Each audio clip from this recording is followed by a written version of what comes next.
Madam madam, আপনার না বাচ্চা হয় না, আমি আপনাকে বাচ্চা দেব। কি? এই তুই কি বলতেছিস? হ্যাঁ হ্যাঁ ম্যাডাম, আমি আপনাকে বাচ্চা দেবো। স্যার না আপনাকে বাচ্চা দিতে পারে না, আমি আপনাকে বাচ্চা দিতে পারবো।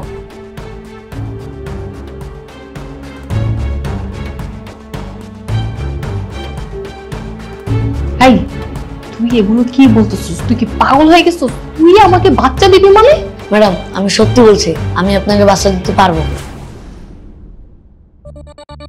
কি বাচ্চা দিতে পারবো বাচ্চা দিতে পারবো করতেছিস? হ্যাঁ তোর বয়স কত? হ্যাঁ পিচ্চি বয়সে উল্টাপাল্টা কথা বলস। বাচ্চা দেওয়ার জন্য না প্রাপ্ত বয়স্ক হইতে হয়। তোর বয়স কত হয়েছে ফালতু পোলাপান?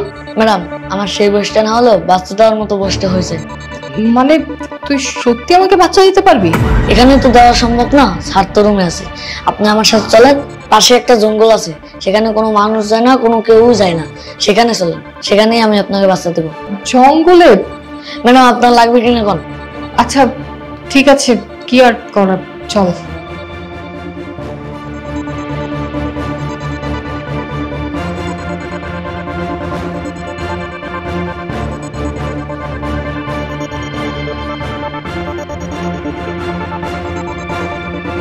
এই আস্তে আস্তে তো অনেক ভিতরে চলে আসলাম।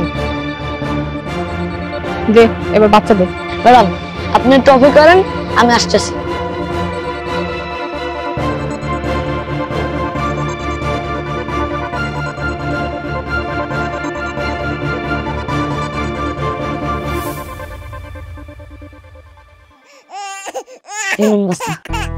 আরে এই বাচ্চা তুই কোথায় পেলি? আমি তো অন্য কিছু ভাবছিলাম। যাই হোক, এই বাচ্চা তুই কই পেলি? ম্যাডাম সন্ধ্যাবেলা যখন আমি দুধ আনতে গেছিলাম, তখন দেখি একটা মেয়ে এখানে বাচ্চাটা ফেলাই রেখে গেল।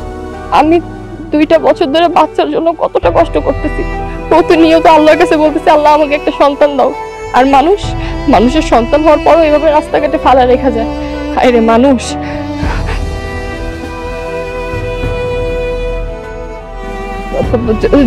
জন্ত তুমি এখানে চলে আসছো, দেখো বিশ্বাস করো তুমি যা ভাবতেছো আসলে তা না। ও আমাকে নিয়ে আসছে। আরে রিল্যাক্স, তোমার প্রতি আমার বিশ্বাস আছে, আর এই আস্থাও আছে যে তুমি কখনো কোনো খারাপ কিছু করবে না। আমি দূর থেকে দাঁড়িয়ে সবকিছু শুনেছি যে ও ঠিক কিভাবে তোমাকে বাচ্চাটা দিয়েছে। 2টা বছর হয়ে গেছে তুমি মা হতে পাওনি, আর আমি বাবা। কিন্তু আল্লাহর কি নীলা খেলা দেখো, যে কোনো মাধ্যমে যে কোনো উসিলায় এই বাচ্চাটা আমাদের কাছে দিয়েছে। কি ফুটফুটে সন্তান, আমার তোকে দেখে খুব ভালো লাগছে। শোনা, আজকে থেকে না আমরা দুজন মিলে ওকে খুব সুন্দর মতো লালন পালন করবো। তবে একটা জিনিস ভেবে আমার খুবই খারাপ লাগছে, মানুষ এতটা নিকৃষ্ট কিভাবে হয়? এত সুন্দর ফুটফুটে একটা সন্তান এভাবে রাস্তার মধ্যে ফেলে চলে গেল। যাই হোক, যেটা হয়েছে তো ভালোই হয়েছে, তা না হলে তুমি আর আমি তো কখনোই মা বাবা হওয়ার স্বাদটা পেতাম না। যাক, আল্লাহ লাখ লাখ শুকরিয়া যে আমাদের কোল জুড়ে সন্তান এসেছে। এখন থেকে তুমি মা আর আমি বাবা হতে পেরেছি।